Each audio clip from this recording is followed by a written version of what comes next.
Bro, let's do some rotations. Guys, today we're going to talk about some rotations. We're going to broify it. Not really. If you remember earlier in the year when we did rotations, there's only 4 basic rotations we do, and they're all in 90-degree increments. When I say increments, I mean we only go 90 degrees at a time. So we could go 90 degrees, and another 90 is 180. Another 90 is 270. And if you know 4 times 90, it's the same as 4 times 9 plus 0, it's 360. And when we do these, our object, in this case rectangle ABCD, will always move a certain number of quadrants. A quadrant is one of these squares right here. It's one of the 4 sections that the coordinate plane is divided into. So if I went ahead and I just rotated this 90 degrees, notice my rectangle moves just from the 4th quadrant to the 3rd quadrant. It only moves 1 quadrant. And this is not a very difficult pattern to recognize. If I move it not just 1, but 2 quadrants, that's 180 degrees. And you probably can guess the rest here. Hopefully you know 360 degrees is just rotating an object so that it ends up where it starts. So notice that I have this green bar on the top for reference. I'm going to rotate until this green bar is back on top. So there's 1, 2, 390 degrees. The last one, 360. Notice this is back on top and my square is back where it started. So 360 is easy. That's where it starts. The question is, how do you do these other ones, especially if you don't have one of these doohickeys, right? What if you can't just rotate something 90 degrees by just turning it? Well, the way we do this is to switch and flip. So let's go ahead and try to rotate something 90 degrees without our tool here. So I'm going to start with just one point D, which if you look, it has a coordinate of 1, -2. And the first step for rotating something 90 degrees is to switch and flip. And what I mean by that is we're going to take our ordered pair. We're going to switch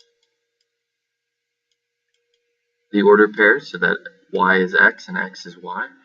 And we're just going to think about this a little bit. If I wanted to go 90 degrees to the right, right now I'm at -2, 1. If I wanted to go 90 degrees to the right, I would need to get rid of that -2, so it would become 2, 1.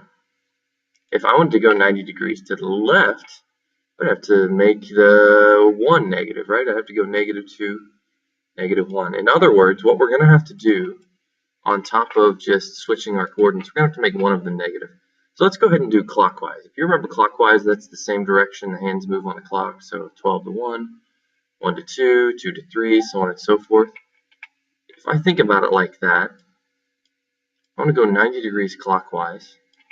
Again, go -2. Would it make sense to go up 1 or down 1? The answer should be down 1 because we already know we want to move just 1 quadrant.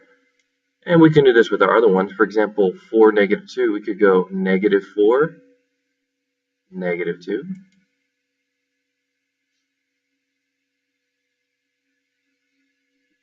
Same thing with, oops, I did that backwards. Should be -2, -4. Same thing with the other ones. 1, -4, we could go -4, -1. And I bet you can see where the last one's going to fit in. We end up getting something that looks like that. And if I'm correct, if I go ahead and use my tool, it should overlap right on that square. Let's see if it works. Oh, almost. There we go. That's perfect. It was in the right spot on my coordinate plane. It's just that this isn't quite symmetrical. This coordinate plane should be square, but that's okay. Close enough. You get the basic idea.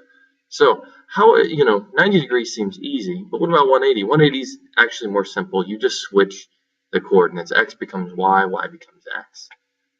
Ends up giving you something that just looks opposite of what you have, so something like this. Now, 270 is actually really easy. It's just 90 degrees in the opposite direction. So let's say I take, I don't know, point C this time. C has a order pair of 4, -2.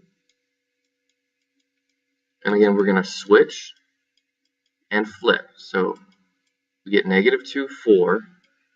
If I go -2, 4, I'm way up here. Again, I'm going 270 clockwise. I really need to be over here, don't I? The way I can help that, instead of going -2, 4, I could go +2, 4. And that's exactly the switch I need to make. In this case, the x is going to become positive. And we're going to do the same thing with the rest of these. So that's going to end up over there, that over there, and that over there.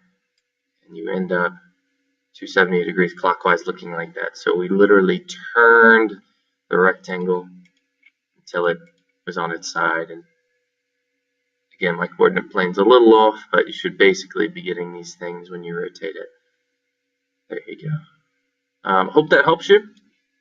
Good luck with this. Remember, switch and flip. If you need help, let me know, and I'll be happy to come around and give you a couple pointers.